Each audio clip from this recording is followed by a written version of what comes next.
In every friendship, in every love story, lies a secret waiting to surface. Welcome to Tales of Betrayal.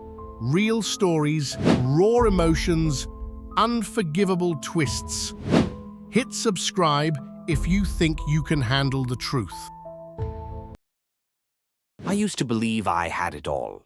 A beautiful wife, 2 amazing kids, a steady career, and a home filled with laughter.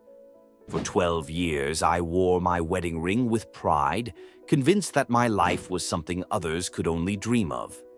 I met Vanessa back in college. She was the kind of girl who could walk into a crowded room and still somehow make you feel like you were the only one there. She was charming, ambitious, and she had this way of looking at me that made me believe I was the luckiest man alive. We built our lives together from the ground up, sharing tiny apartments, cheap dinners, and late-night dreams of a future filled with success and love. When we married, I thought it was the beginning of forever. And when our kids came along, I felt complete. I had a family, a partner, and a life that, to the outside world, looked picture perfect. But even the strongest foundations can crack. It started small, subtle, so subtle that at first I ignored it. Vanessa grew distant. She smiled less, laughed less, and seemed distracted, always with her phone in hand. She spent more evenings at work, claiming projects were piling up. At first, I believed her. Why wouldn't I? This was the woman who once swore we'd face the world together. But there was something different in her eyes, like she was living somewhere else, somewhere I couldn't reach. And though I tried to brush it off, deep down, I felt it. The perfect life I thought I had was starting to slip away. If only I knew then how far that distance would grow, how the woman I once loved with everything in me was already walking away, step by step into a secret life I was blind to. At first, I told myself it was just stress. Vanessa had always been ambitious, and I figured the late nights at work were part of her pushing for promotions. But then, things stopped adding up. It began with the money. I noticed small withdrawals from our joint account. Nothing alarming at first. A few $100s here, a strange payment there. But the more I paid attention, the more I realized these transactions didn't match anything we'd normally spend on. When I asked Vanessa about it, she brushed me off with a laugh. Groceries, bills, you know how life is, honey. But the numbers told a different story. There were payments to places I'd never heard of, charges from cities she claimed she'd never visited. And then there was the phone. She started keeping it close, so close it was almost glued to her hand. At dinner, during family movie nights, even when she went to the bathroom. If it rang, she'd step out of the room to answer. And when I asked, she said it was just work. Always work. But the kids noticed too. One night, while I was tucking in our son, he looked up at me with those innocent eyes and asked, "Daddy, why doesn't Mommy eat dinner with us anymore?" It broke me. I didn't know what to say. I told him Mommy was just busy, but deep down I wondered if I was lying to him or lying to myself. The signs grew louder the more I tried to ignore them. Perfume I didn't recognize lingered on her clothes. Unexplained business trips suddenly popped up, sometimes with barely a day's notice. She stopped kissing me goodnight, stopped asking about my day, stopped being present. Still, I held on. I convinced myself that all marriages went through rough patches, that she just needed space, time, maybe even therapy. But no matter how I spun it, I couldn't shake the feeling that something or someone had already taken her away from me. It's a strange kind of pain loving someone so much that you willingly blind yourself to the truth. But the truth doesn't stay hidden forever. It finds cracks to slip through. And when it does, it hits you harder than you could ever imagine. I couldn't ignore it anymore.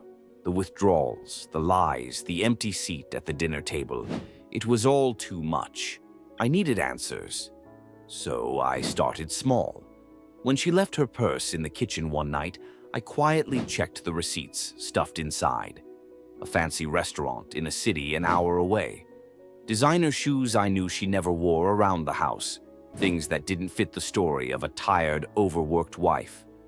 I told myself maybe she was spoiling herself. Maybe she needed an escape.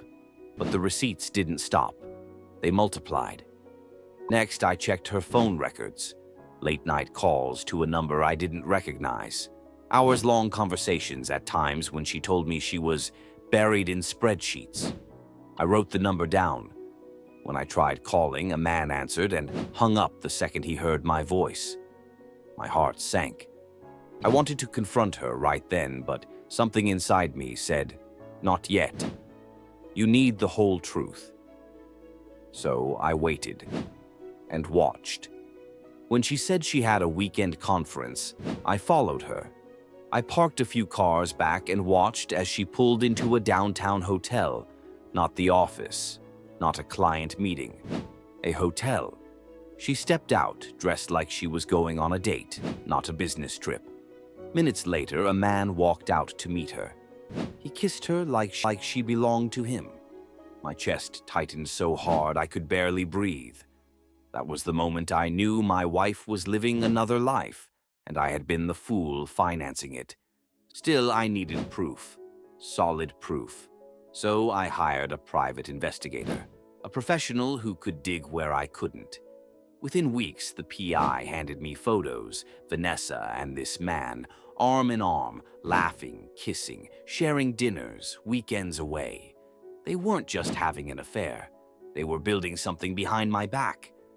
But the worst came when the PI uncovered bank records. Vanessa had a secret account. Money from our joint savings had been funneled there little by little, masked as routine expenses. Thousands of dollars gone money meant for our children's future. And buried in her emails was the final blow. She had been planning to empty the rest of our savings and disappear with him. A new life, a new city, a future that did not include me or our kids. That was the moment my suspicions turned into certainty. The woman I had trusted with my life, the mother of my children, was plotting to destroy everything we had built. And all I could think was, how long has she been waiting for the perfect moment to cut me out completely? The night I confronted Vanessa is one I'll never forget. I waited until the kids were asleep. I remember sitting at the dining table, the PI's photos and the bank records spread out in front of me like weapons. My hands shook as I held them, but my resolve was steady. I needed answers face to face, no more lies. When she walked through the door that night, she looked surprised to see me still awake. Her makeup was smudged, her perfume heavy. She smiled faintly. You didn't have to wait up?" But I didn't smile back. I simply said, "Sit down." She frowned, sensing the weight in my voice, but slowly lowered herself into the chair across from me. For a moment, silence filled the room. Then I slid the photos across the table. Her eyes flicked down, and I saw it, the flicker of panic, quickly masked by anger. "What is this supposed to prove?" she asked coldly. I leaned forward. "It proves you've been lying to me for years. It proves you've been draining our savings to fund a life with him. It proves that the woman I married doesn't exist anymore." She crossed her arms, her jaw tightening. "So you had me followed? You're pathetic." Her words cut deep, but I pressed on. "Don't turn this on me, Vanessa. You've been sneaking around, stealing from our family, planning to run off with another man. How long were you going to keep this up? Until the account was empty? Until the kids woke up and their mother was gone?" Her mask cracked. The anger boiled over. "You don't get it, do you?" she snapped. "I've been suffocating here." Day after day, the same boring routines, the same dull conversations. "You're safe, dependable, but you're not enough. I want more. I deserve more. And with him, I finally feel alive." Her words shattered something inside me. The woman I thought I knew was gone, replaced by someone I couldn't recognize. I pushed the bank records toward her. So our children's future? Their college fund. That was just part of your escape plan, too? For a moment, she stayed silent. Then she whispered, almost casually, "They'll understand one day. I need to live life on my own terms." My chest tightened. They're children, Vanessa. They need a mother. But you're so blinded by your own selfishness, you can't even see what you're destroying. And then it happened. Our daughter, half awake, had wandered into the hallway. She'd heard everything. Her small voice trembled as she asked, "Mommy, is it true? You don't want us anymore?" Vanessa froze, her eyes wide, but she didn't rush to her. She didn't deny it. She just sat there, stone-faced, as silence crushed the room. I stood, my heart breaking, and gathered my daughter into my arms. I looked back at Vanessa, and for the first time I didn't see my wife. I saw a stranger who had chosen her own desires over her family. And in that moment I knew there was no going back. That night was the death of our marriage, not because of what she had done, but because of who she had become. After that night, there was no repairing what was broken. The next weeks were a blur of arguments, slammed doors, and silence so heavy it smothered the house. Vanessa moved out not long after, not with her lover. No, he was just a piece of her fantasy. She left on her own, bitter and unrepentant. The divorce that followed was brutal. She fought me for the money, for the house, even for the kids. Though anyone could see she had no real interest in raising them. She wanted custody like she wanted everything else, as a bargaining chip, leverage to squeeze me dry. But I had the truth. The PI's reports, the bank transfers, even the testimony of friends and neighbors who had seen her neglect. In the end, the court saw through her performance. I was awarded full custody. The day the judge signed the papers, I should have felt relief. But all I felt was grief. Grief for the years I'd wasted, for the woman I thought I'd married, for the family my children had been robbed of. Still, life goes on. The first months were hard. My kids asked about their mother every night. I told them the truth, but gently. She loves you, but she's not well enough to be here right now. It wasn't the whole truth, but it was enough. Enough to let them sleep at night. I threw myself into being both father and mother.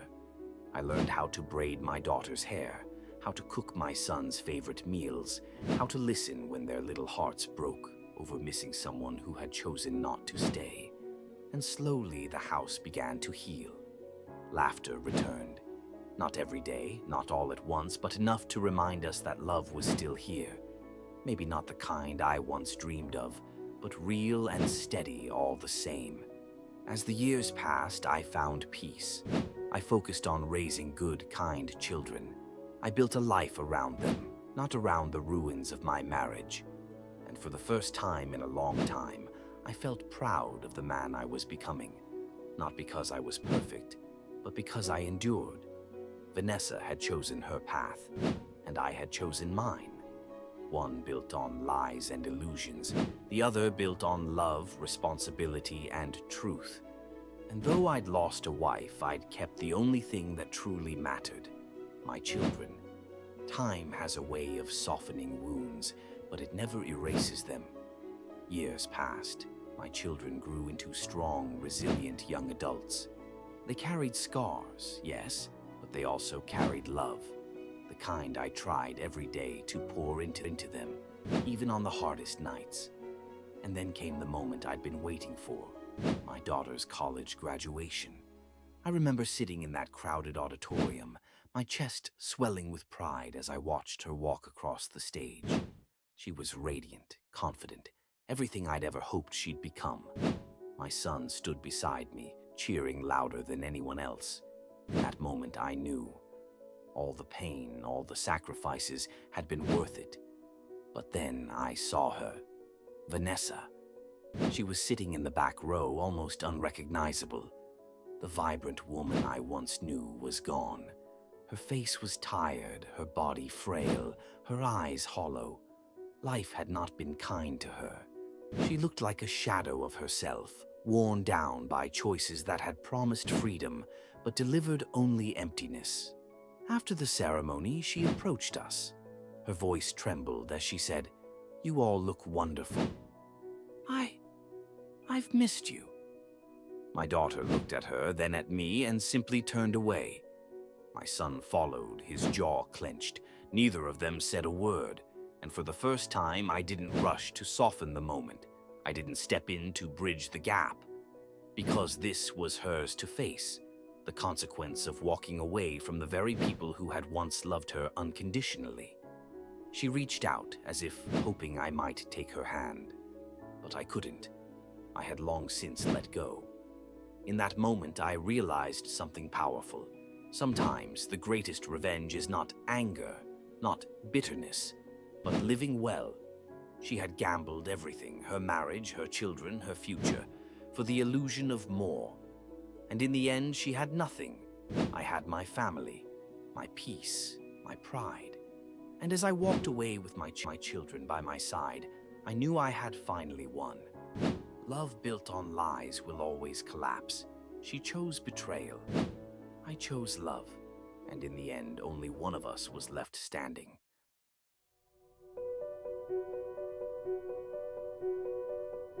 Betrayal doesn't always come from enemies. Sometimes, it's the ones who swore they'd never hurt you. Thanks for watching Tales of Betrayal. Like, share, and subscribe for more chilling stories every week. And remember, some scars don't fade. They just learn to hide. See you in the next episode.